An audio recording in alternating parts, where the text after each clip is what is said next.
नमस्कार, मी पंजाब डक. आज आहे 11 जुलै 2026.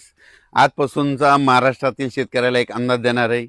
राज्यातलं परिस्थिती बघितल्याच्या नंतर आपण म्हटलं होतं ना, राज्यात 10 तारखेच्या नंतर 11 पासून चांगलं सूर्यदर्शन होईल. तर 11 तारखेला चांगलं राज्यात सूर्यदर्शन झालं आणि वारं देखील सुटलेलं आहे. मग राज्यात आता पाऊस कधी येणार आहे, तर खास करून आज मुद्दाम म्हणून त्याच्यासाठी अंदाज देणार आहे. राज्यामध्ये आता 11, 12, 13, 14 पर्यंत असं चांगलं सूर्यदर्शन राहणार आहे. वारं देखील सुटन, म्हणून हा अंदाज लक्षात यायचा.